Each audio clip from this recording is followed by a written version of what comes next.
When Gordon Brown was the chancellor of the exchequer, and he stole 300 tons of gold on behalf of the British people to bail out Goldman Sachs at that time. And here you have the Bank of England once again stepping in and bailing out a big Wall Street player. In this case, it's BlackRock. And the strategy, whatever strategy they're using, I can tell you that number one, it uses derivatives in a reckless manner. And every time derivatives are used recklessly, there is a crisis, there's a failure, there's a counterparty issue, and they need a bailout. But the bankers over at BlackRock or the bankers at Goldman Sachs get paid on the volume of deals, not whether or not the deals make any sense or make any money. It's all deal volume. Volume pays. They typically make huge mistakes, and then they get bailed out. Then they get another payday. So it's in their best interest to just be as reckless as possible. No, I mean, you make a good point there. The names of these products change all the time, but the underlying reckless derivatives composition of the products is the same. It reminds me of that scene in the great TV show in America called The Wire, where you see the peddlers of heroin would go around the street and call, hey, I got your WMDs, I got your WMDs. And every week or so, they would change the name of the heroin. It doesn't change the fact that it's basically the same heroin and it's killing people. Here you have Wall Street selling derivatives. They're the same derivatives. They're over leveraged by 100, 200%. They're underlined by nothing except counterparty risk that's insured by bankrupt insurance companies. And it results always in the same thing, financial death. So nomenclature is important because it makes it easier to sell stuff to unwitting pension fund managers. In the case of the UK, their pension funds were under threat because the manager of those particular funds was completely incompetent, as almost anyone who runs a pension fund is incompetent. It's the very definition of what's called dumb money. The entire financial world is divided into smart money and dumb money. BlackRock and Goldman Sachs are smart money. They get paid no matter what. Pension funds typically are dumb money, and they're called dumb money on Wall Street, and those guys always end up eating a bag of worms. As we've been saying now for a number of years, there's two policy errors you can make. One is your interest rates are too high. The other is your interest rates are too low. Now, where was the UN 10 years ago, 5 years ago, when the central banks were coordinating a massive downtick in interest rates, even into negative territory, and moving trillions of dollars out of the pension accounts and savings accounts of mom and pop, of average people and the working class to fuel the bailout of the financial speculators on Wall Street? Where was the UN during that financial crisis that caused trillions of dollars worth of damage? Okay, suddenly in 2022, interest rates are high. And they're saying, oh, what about all this damage from the artificially high interest rates? Here's a message to the UN.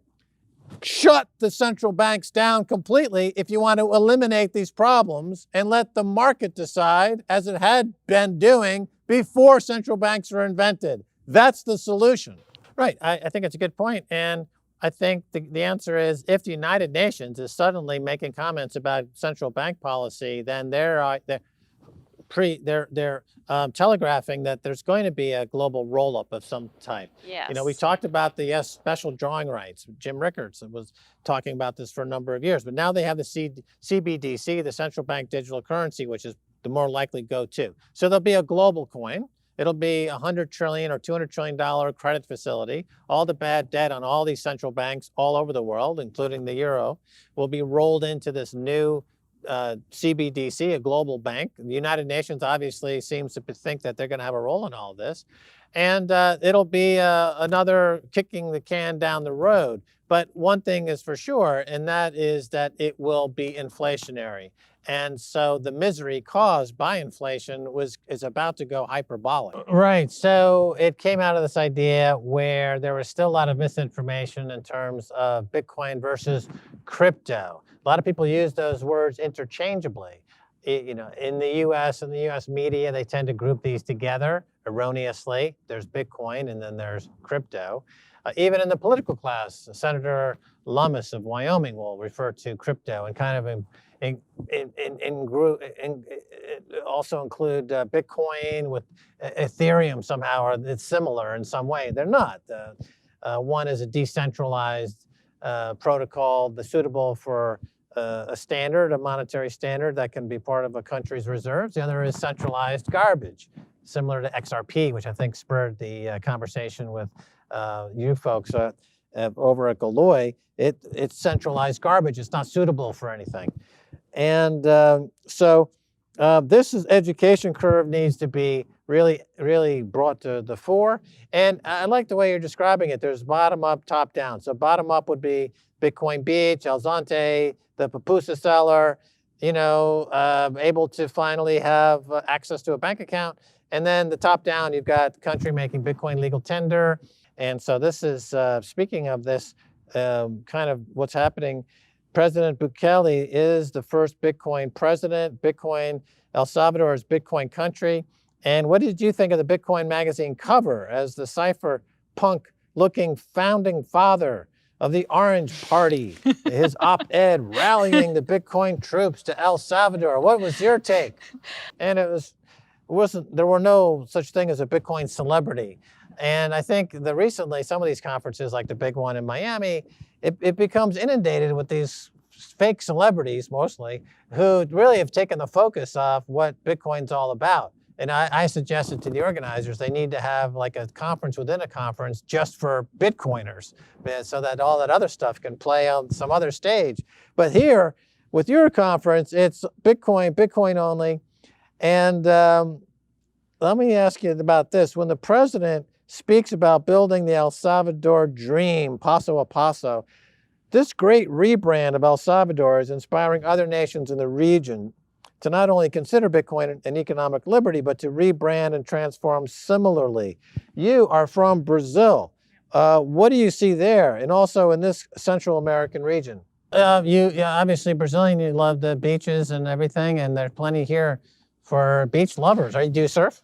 I don't, actually. You don't surf? No, well, okay, I'll move on. Let's not go down that path. So, Chimbeiro has been pestering me to learn, but I'll get there eventually. He pesters everybody. I know. Wherever we met this guy, he's like, can we teach you how to surf?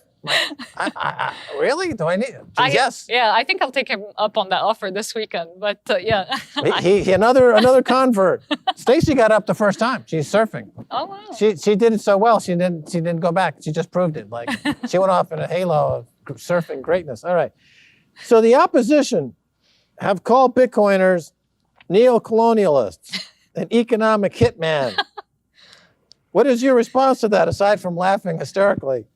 Do Bitcoiners extract wealth or bring wealth? You can't say it better than that. So I'm going to wrap it up. And the conference is November 15th and 17th. Max and Stacy, of course, will be there. I think I might be even speaking at this event. You have to be speaking at this event. Yeah, of course. You never know. Of People course. are not sure if I'm going to keep my clothes on or what's going on. I mean, it's crazy.